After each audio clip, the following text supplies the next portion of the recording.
أنا إنه استمراره ولا جوجيا إن هدي لا فيليا إن لجو هرتجو إن تبابا إلى إن شرع ضينا فرسة مثلا أضرر يمنع وقوعه وإجراءات كوقائي أو حلوية خانه وح لجو هرتجو أردن مثلا ترافيك لوجو حكا والرمية ترافيك لوجو حكا والرمية إن عندي بإيمان وإجراءات لود شيء inaan maxay socodku dhib keenin hadii aan dhibiba jiri lahayn traffic loo ma jireen wax looga baahan yahay kale ma jirto laakiin si mashkiladda ka iman karta looga hortago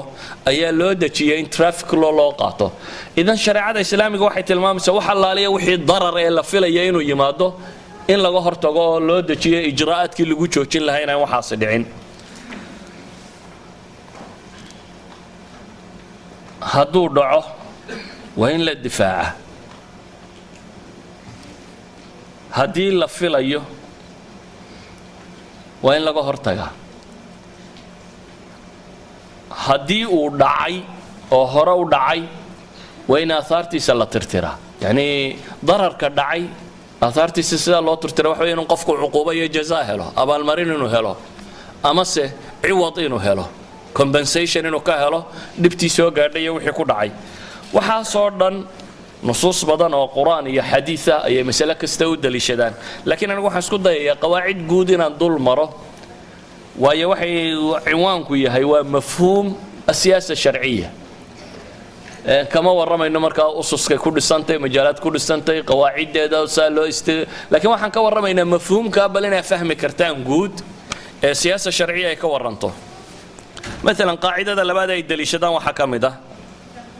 الضرر يدفع بقدر الإمكان ضرر بعد عدب إيمانيسه دفاع دفت على الدفاع يا وحي كحران تهي أنت اللي أوده هدان لو ده أودين وحي اللي أوده لقى موده تجي بيد هذا مثلا قاعدة صدحات بيشجانوه احتمال أخف الضررين لبض الرباط تفضت إن لقاته مرر بواحد عدا قفكو ينقادو حالة أنو wax kasta oo qabtaanay dib beelaynin wada kasta oo raac dib bataala no way u dib la'aan u dhici kara waxa lagu xisaabtamaa markaas in la yiraahdo dibta ka u fudud misaal aan idisiyo qaacidadii khadar iyo muuse qisadii dhexmartay khadar suuratul kahf ilaa quraanka wuxuu kaga waramayaa in nabi muuse u yimi uu weydiistay inuu wax baro oo ogolaaday in waxbarashada uu raaco safar baad ila galaysaa buu yiri wax la waa ku baraya laakiin aniga wax ku sharxa mooyaan su'aasha ay ugu badinin waxba hay weydiinin buu yiri khadar saasu muuse ka codsaday muuse khadar afcaashiisi uu adkaysan kari waayay su'aal markuu wax sameeyay su'aal buu ka daba weydiiyay warsumeeyna ku ballamin buu dhowr goor ku yiri caynkan ee cudurdaar mar saddexaad wuxuu yiri mar dambe hadaan wax ku weydiiyo waa kala tagaynaa mar saddexaadkiiba wax weydiiyay waxay noqotay in la kala tago dabeetana uu sharxay saddexdii qadiyadood ee muuse iyo soo kala maray khadar mid kamid ah hadaynu tilmaamno doon bay fuuleen doonta noolilaan baa lagu soo qaaday dhexda markii la marayay ayuu khadar doontii loox ka saaray muuse wuxuu yiri waxaan wax macquul ma hadee nimankeena soo qaaday doontoodii inaad adigii daloolisaa sooteen ku ballanay buu yiri inaad aamusanaato ma waxbay weydiinin waa cudur daasa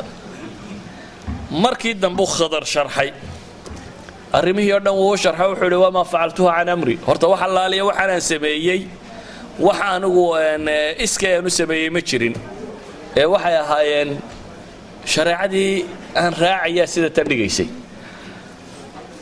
muxuu doonta u dalooliyay wuxuu sheegay muuse inuu ka dambeeyo nin boqor ah oo doon kasto hagaagsan qaadaya marka khadar wuxuu kala doortay doonta in ma dadka masaakiinta hele laga qaado iyo inuu doonta ceeb u yeelo boqorku yiraahdo tan mid fiican ma haynaga sii daayo ay qolada tan dib u la noqoto labadaas uu kala doortay inaad xoolo bini aadam leeyahay ku tasarrufta marka hore waa mamnuuc ممنوع به هيدي ما كان دون تود الله يلا وطنا إن لقى سارة ممنوع laakiin Khidir wuxuu joogaa xaalad uu og yahay in dadkan in doontoo dhan laga qaado iyo iyadoo looxla inay raacdo inuu kala doorto wuxuu doortay markaasi halkii doontoo dhan laga qaadi lahaa inuu loox iyadoo la ay uu loox ka tiro ay saasi ku raacdo culimadu waxay dhahaan masaladani waa khafu dararayn waa ilow dhib baa jiraysay markaa masaakiinta taa u dhib yar ma hal loox baa u dhib yar mise doontoo dhan ay waayaan baa u dhib yar wuxuu Khadar doorbiday markaa inay hadda dhib yar tahay in hal loox laga saaro marka waa khafu dararayn waa laba dhibood oo meesha taala saadaradeed ba Sheekh Ibn Taymiyyah rahmatullahi alayhi waxa uu tilmaama وهذا باب التعارض باب واسع جدا لا سيما في الأزمنة والأمكنة التي نقصت فيها آثار النبوة وخلافة النبوة فإن هذه المسائل تكثر فيها وكلما ازداد النقص ازدادت هذه المسائل ووجود ذلك من أسباب الفتنة بين الأمة فإنه إذا اختلطت الحسنات بالسيئات ووقع الاشتباه والتلازم فأقوام قد ينظرون إلى الحسنات فيرجحون هذا الجانب وإن تضمن سيئات عظيمة وأقوام قد ينظرون إلى السيئات فيرجحون الجانب الآخر وإن ترك حسنات عظيمة والمتوسطون الذين ينظرون الأمرين ولا يبين لهم أو لأكثرهم مقدار المنفعة والمضرة على كل حال وهذا الدير الشيخ وانكسر نغلني وحولي هي مركة تعارض كله يعني أدلة مركة إسكاكا خلافته dhibta meesha jirta ay dhib badan timaado waa baab aad u ballaaran buu leeyahay siiba waqtiyada iyo meelaha ay yaraata buu leeyahay raadadkii nebinimada iyo khilaafadii nebinimadu ay ka tagtay markastoo yani dadku diintu ka sii fogaadaba ijtibaaha kan uu sii tira bataa waayo markastoo dadku mustaqiim noqdo oo uu toosnaado dhibtiisu way yaraataa markastoo dadka mushkiladiisu badato xalkuna wuxuu noqdaa wax adagoo qarshajac badan ay ku dhex jirayso oo aan noqonayn ninkii saafiga ahaa ee dhanka quree tooska u soconayay sida daraad ayuu wuxuu leeyahay Sheekh Ibn Taymiyyah markastoo naqsiga kani uu ku dhaco bulshadatan su'aalahanina ama masaa'ilkanina way tiro bataan waana sababaha in badan keena buu leeyahay fitnada waayo dadka badh markay xasanada iyo sayi'adu isdhex galaan buu leeyahay dadka badh xasanaduunbaa u muuqato ay rajaxaan dadka badhna sayi'aduunbaa u muuqato ay rajaxaan dadka badhna qadiyaday isu miisaamaano way eegeegaan saasi daraaddeed waxaa timaada tabaayun ilaaraa aaraadu inay tiro badato marka aan leenahay ixtimaala khafi dararayn waxaynu tilmaamaynaa marka shareeco la dabaqayo meel faadiya inta timaado ku dabaqi mayso meel maran heli mayso aan wax kale oo lina adiga taaduna ka socoto marka kitaabka la akhrinayo se meel faadiya helaysa adiga taadun ka socoto yani waxa kala nooca hadii kitaab aan masaajidka ka akhriyo oo sheekh noqdo kursiga fadhiyo kursiga sheekh khadaana fadhiya nusuustuna waa inaan isa saaray tijaha saxa ilaaday tilmaama laakiin waaqac hadii la isiraahdo ku dabaqa tuura badan bay yeelanaysaa waxaana tuuraha u yeelaya bulshadan la rabo in lagu dabaqiyo intay diinta ka fogtay hadba inta waxa ay ka aaminsan tahay inta ay ku dhaqmayso inta gacan dabadeed ay ku jirto inta ay munaafiqiin leedahay inta ay dad saalixiin oo toosan leedahay inta ay dad samaha u gargaara leedahay inta ay dad xumaa u gargaara leedahay wax badan baa markaasi ka hor imanaya oo aan ahayn nusuustii muran kama yaalo sadaradeed marka la tilmaamayo khafu dararaynka markaynu sheegayno